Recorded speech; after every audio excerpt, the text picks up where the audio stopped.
Hey guys, it's Diabetic Girl. I'm really sorry to be filming on my computer's webcam, but as you can see I have a stack of clothing next to me. I'm finally unpacking from my trip to Maryland from last week. I got back on Wednesday, it's now Saturday, and I'm finally unpacking all my camera stuff and, getting a roll on.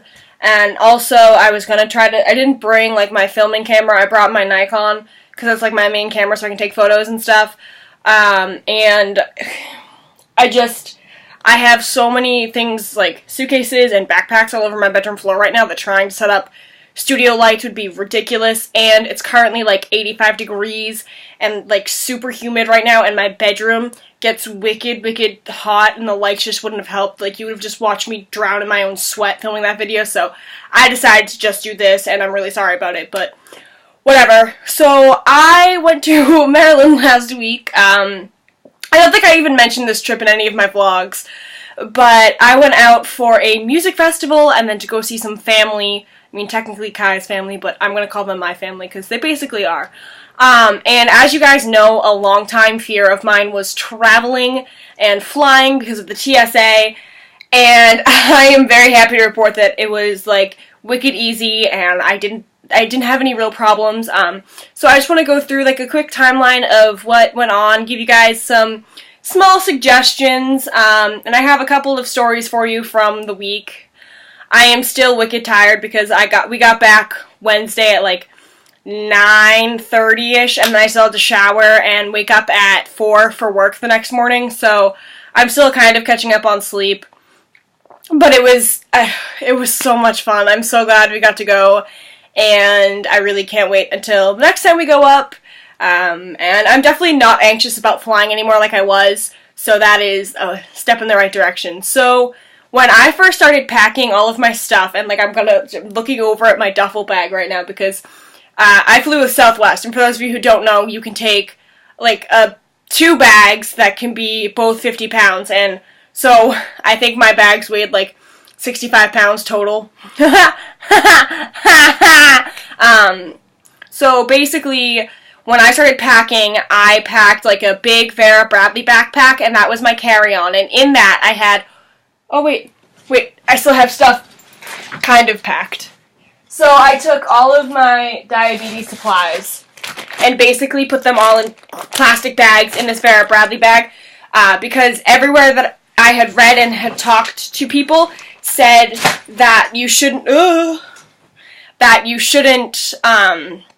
put your supplies in your checked bag, because if your checked bag gets lost, you're screwed. And of course, I didn't want to be screwed. I was very excited to go away. So I packed all of my supplies like that. I had 3 plastic bags in my backpack, and then I had you're allowed one personal, small item, a purse, and a backpack or a rolling bag. So that's what I did. So in my purse, I had my blood tester and an extra site, extra reservoir, vials of insulin, and extra test strips, and then my phone, iPad, boarding pass, and iPod. So basically, I went through TSA and I had a doctor's note, because I didn't want to have one and then need it, and I said to them, I was okay, I can't go through the full body scanner because if it hits my pump in the right way, my pump is just going to crap out on me. And they were okay, that's fine. And I said to the guy running the scanner thing, I was that's filled with diabetes supplies. I have a doctor's note just in case you need it. They didn't need the doctor's note, but I figured better safe than sorry. So I went through the metal detector, and, this is at Boston Logan, going into WBI. I think that's what it is, yeah. So then they had to run something on my hands just to double check and make sure I always didn't have anything on me. And they were just really great. The security probably took 3 minutes, and just so easy, so friendly, so polite, and I was fine. So then, because my parents had to drive us into Boston to go to Logan, and because my parents work super early in the morning, we were at Logan for, I believe we were there 5:45, and our flight didn't even board until 7:45. So by the time I got through security, because there was a long line, because everybody wants to travel on a Wednesday, so we had some time to kill, so we got some coffee and played some video games on our devices, and then we got on the plane. Now, I had checked before we left because I was up with ketones the entire night. It was terrible. and I was like 190 something. So I was all set to go. Gave insulin, went about my life. So then we land in WBI, or Washington Baltimore International, which is in Baltimore, Maryland, at like, I want to say somewhere around 9:45, 10 o'clock. It was like the flight was so simple, literally. We like went up in the air and then landed and then we were done. And I was like, okay, hey. And at this point in time, I like couldn't contain my excitement. So this trip we planned over the course of like a month.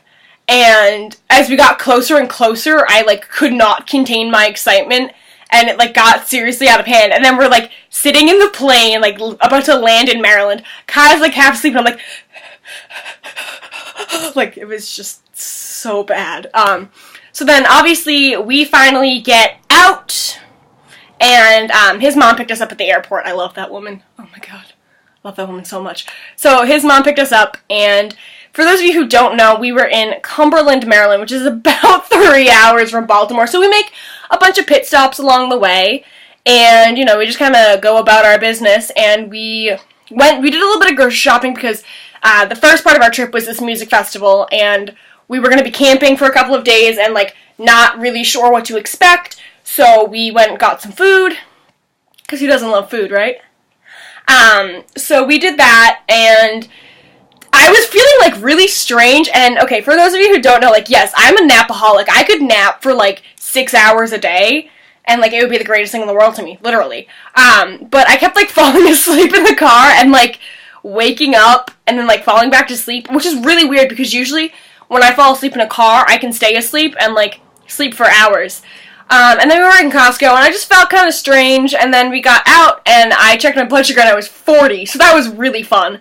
So then I obviously treated for that, and then we went and got lunch, and, it's really funny, because there is, like, one Chipotle in Maryland that I've seen in the 2 times I've been there, and literally it is, like, in Frederick, Maryland, which is about 2.5 hours from where we were staying. So, whatever. So my rebound was 80, and I decided to bolus. I think I only bolused for, like, 35 carbs, because I didn't want to go low again. And then from there, we drove back to his mom's house, because we needed to get a few things at his mom's house, and then we stayed with his sister.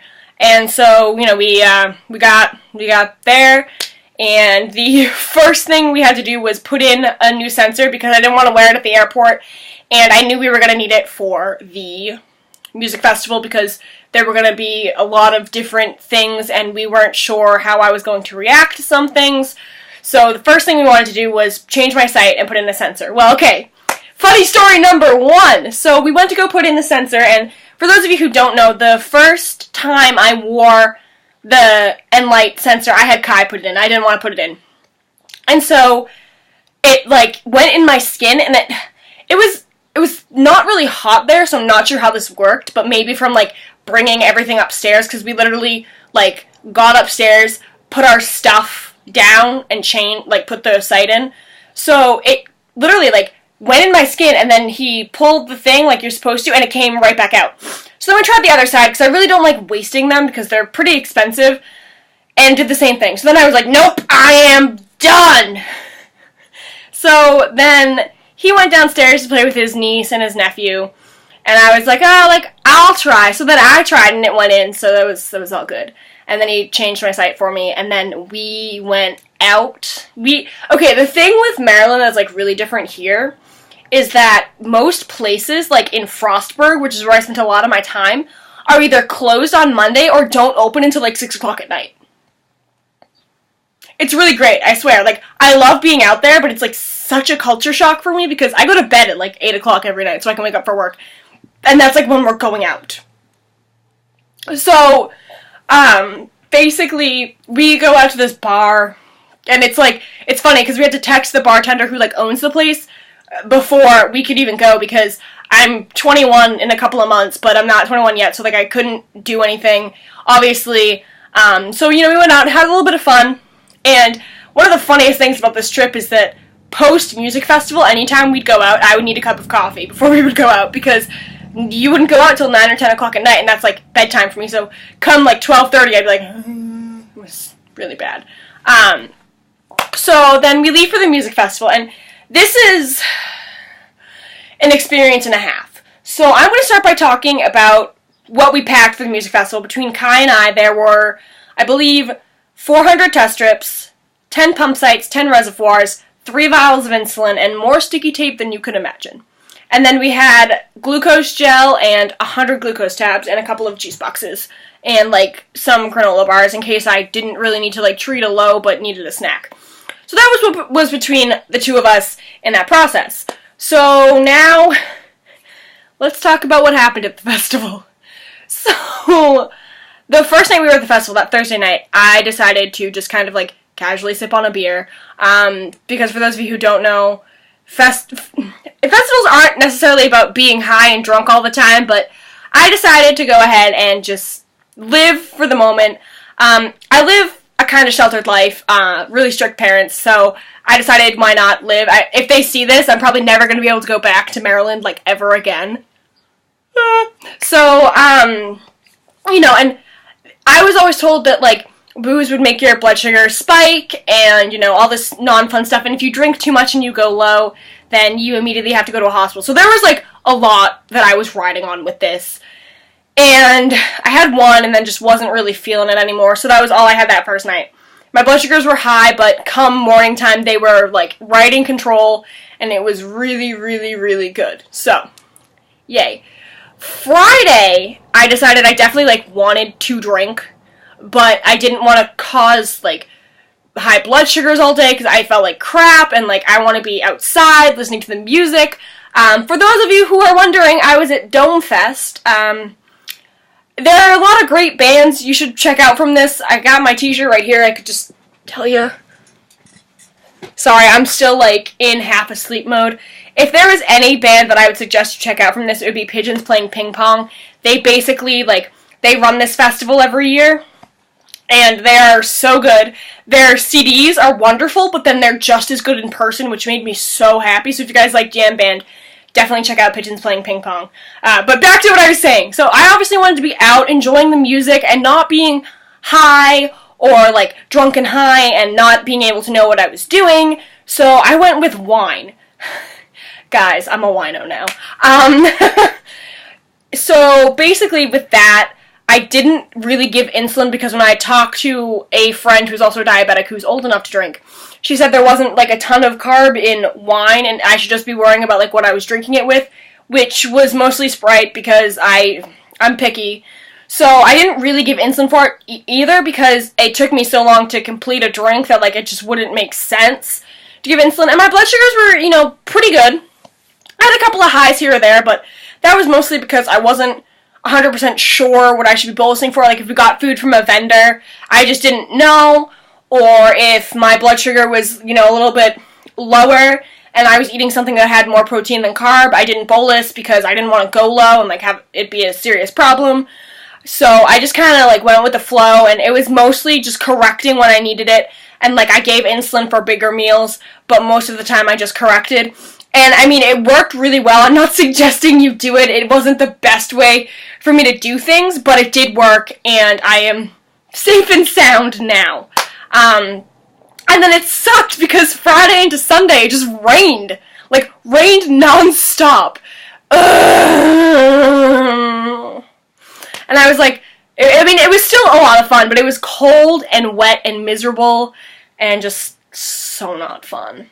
So, you know, we get back to Cumberland on Sunday, and at that point in time, it's a matter of, like, catching up with my blood sugars and making sure that they were all taken care of. And I will say, this trip, I was a lot more on top of it.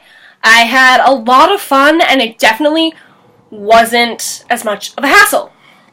Except for Tuesday night. So Tuesday night, we are at a barbecue, and I was 50 before we got there, so I took some glucose tabs. I know I had overtreated, but at that point in time, I didn't know when our next meal was going to be, because as I said, most things didn't start until 8 o'clock at night, so food was, like, indifferent. We ended up not eating until 1 a.m. anyways.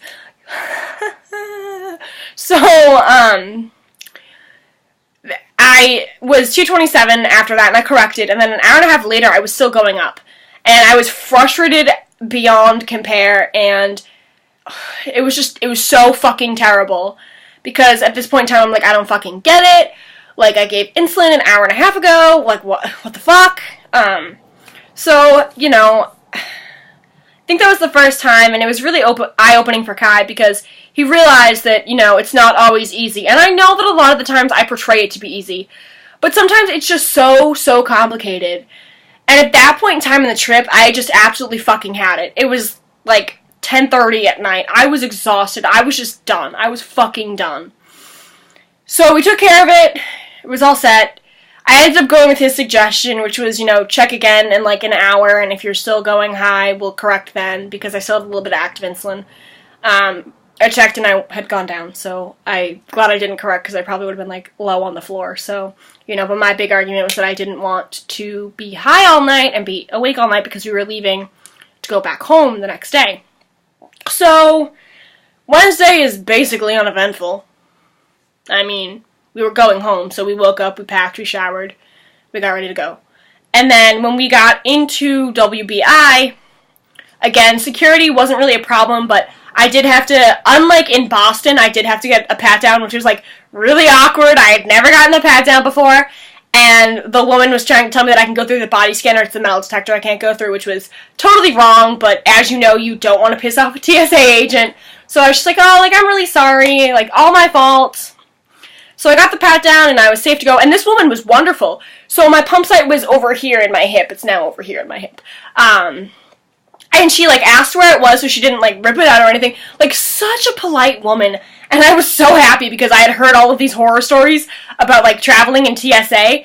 So I was like, oh, God, I can't do this. No.